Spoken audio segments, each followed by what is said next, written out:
Life has a way of happening and throwing you off from some well-crafted plan.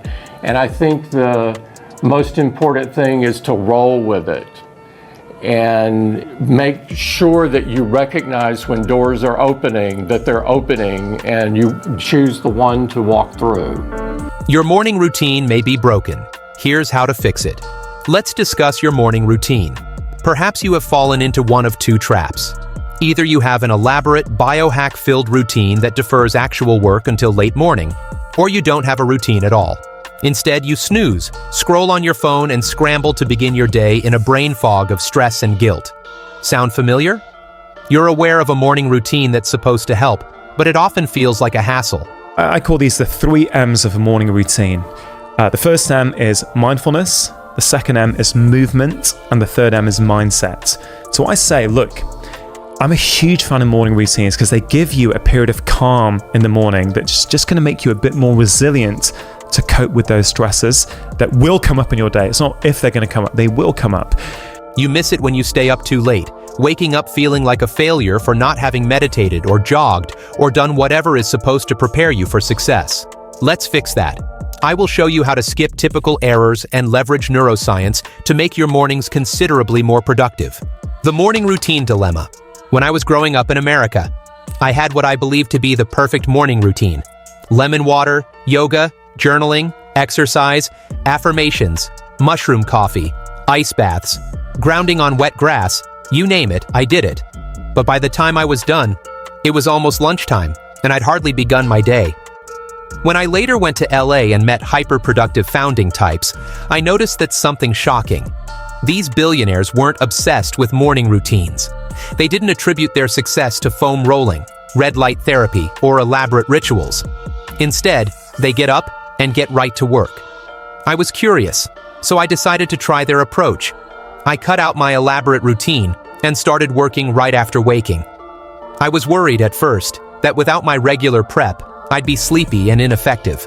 But to my surprise, I was quickly locked in flow, a state of effortless focus in which hours feel like minutes and productivity levels soar.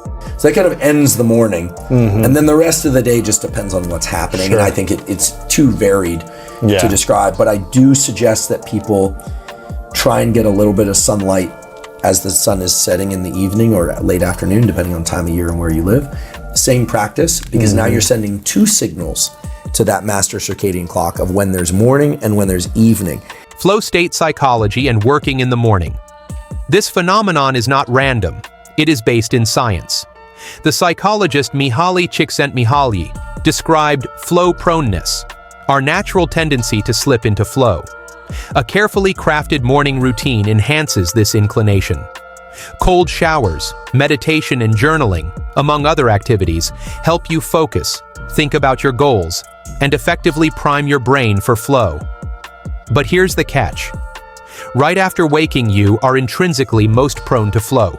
When you grow up, you tend to get told that the world is the way it is, and your life is just to live your life inside the world, try not to bash into the walls too much, try to have a nice family life, have fun, save a little money.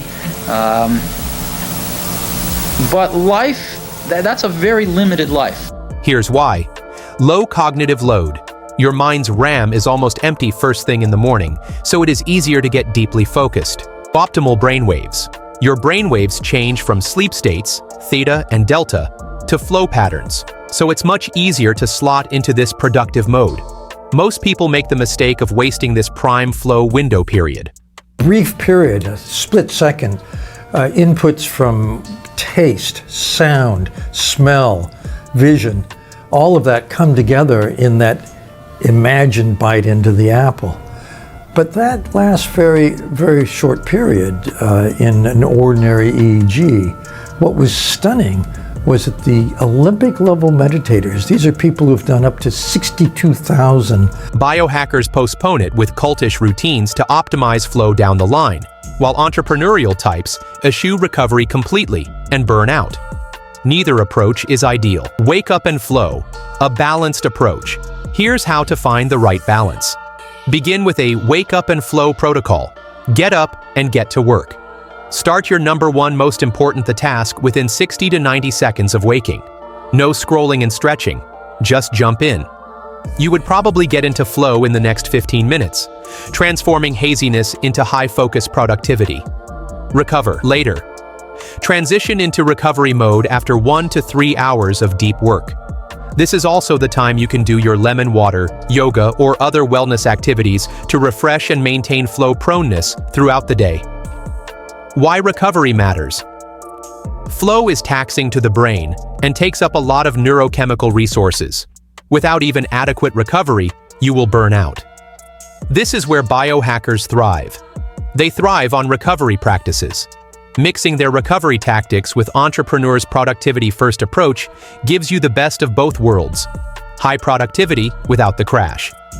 The practical. How to implement in the morning, prepare the night before. Detail out your high-focus task. Remove all decision-making so that you can instantly flow into doing your work.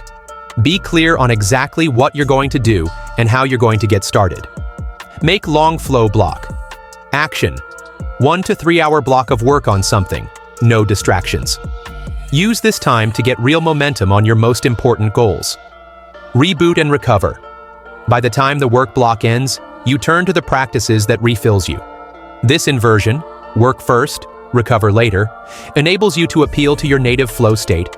Everybody thought you could not make any money selling to consumers. And, I've never thought it was a good idea to follow the herd. I thought I had a chance of a lifetime to work with the creative genius that started the entire industry. And I didn't want to pass that up. While also taking advantage of the benefits of wellness routines. Challenge. Try it tomorrow. Get your most important task ready tonight. Implement it in bite-sized steps, and prepare all the necessary tools to help you get started right away. Tomorrow morning, within a minute and a half of waking, plunge.